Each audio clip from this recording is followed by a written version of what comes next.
developed that we put together to do projects here in the city of El Centro. We're fully aware that the federal and the state funds will be used at prevailing wages, and any project that those funds are used as grants or matches will be all done at prevailing wage. Now, locally, I'm understanding there's anywhere from $200,000 to $400,000 that's generated here at the city of El Centro. That's not very much money for doing projects, and this is a great way in our whole community, our rural community, our community that fits all those parameters for special treatment in the state, to better serve our community by doing more of a project with the money that we generate locally. On another note, back to the roads, your Prop D money, your $2.1 to $2.2 million that's generated here in the city of El Centro, this Proposition D that generated such a turnout, such a large turnout here locally, that went down. And it is a big signal, significance from the voters. It passed unanimously, I think about 80% or more, that the roads are in disrepair and they need to be fixed. Now, by doing these projects without prevailing wage, you'll be able to pave more roads or repave more roads. Now, my idea to you is to pave the same amount of roads using non-prevailing wage that you would with prevailing. And that additional money that needs to be dedicated, that additional Prop D money that needs to be used, the savings that you realize by not using prevailing wage, you use to work at resurfacing or paving roads that are creating a PM10, a dust problem, for our local community, specifically the schools that are in our area. This will help the children out and the elderly that suffer from asthma and other airborne problems. So it's a way to mitigate air pollution issues, to get a bigger bang for your buck on your local $200,000 to $400,000 of projects, and to get more mileage out of your Prop D money as it's raised locally. Thank you. Thank you, Mr. Vincent. Ms. Juanita Salas, and then Mr. Bill Dubois, please.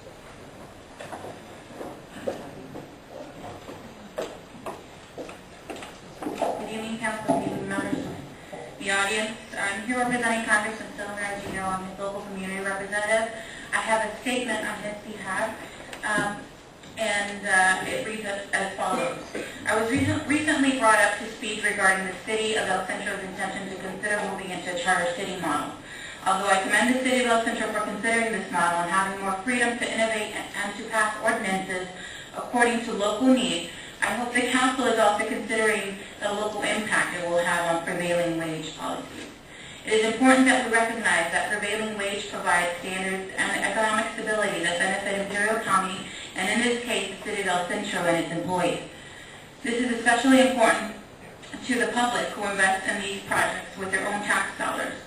The local construction workforce in El Centro and Imperial County needs to grow, and the best way to do this is to ensure a level playing field for local and out-of-state workers to play on.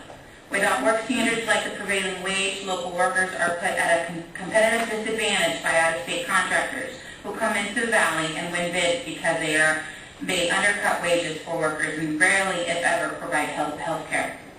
We need to work on building sustainable careers for local workers in the valley, especially since we've seen unemployment in Imperial County tick over 22%, according to data from the state of California's Economic Development Department.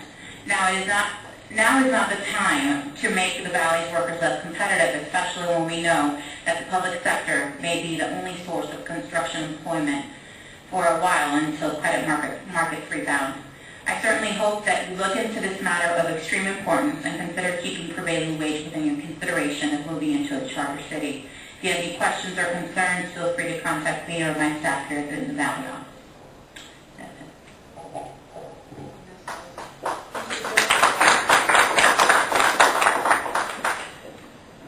Could you hold on,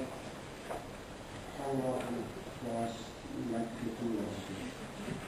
Thank you. Bill Dubois, representing the El Centro Chamber of Commerce. Thank you for the opportunity to address you. The El Centro Chamber of Commerce commends the council on its forward-looking vision in considering a proposal like this. We encourage you to continue with this process. Our concern at this time is that adequate time is given for the chamber to review the proposed charter.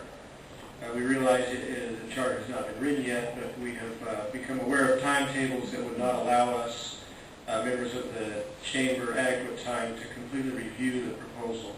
So we encourage you to continue with this process and have adequate time, at least 45 days from the time of proposal of the charter until consideration of a vote, so that we can, so that our members can explore all the provisions of the proposed charter.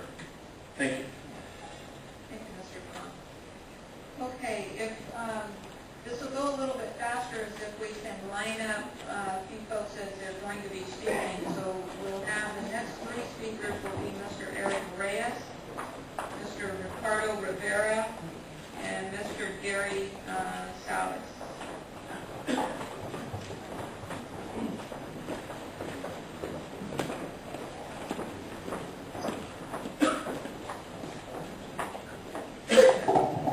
Eric Reyes, Executive Director of the Institute for Socioeconomic Justice. I come here before you as a community activist, community advocate for better wages for those who have not had that opportunity. And I know the administrators will come and give you hard facts as to what happens in other charter cities. I'm talking about our community today. As a person who has seen this community grow from agriculture to new opportunities, I have also seen that workforce be diversified and grow as well. Those workers who you see today, who are represented here today, that's the face of our community, not many years ago. They would have had the opportunity to earn prevailing wages many years ago.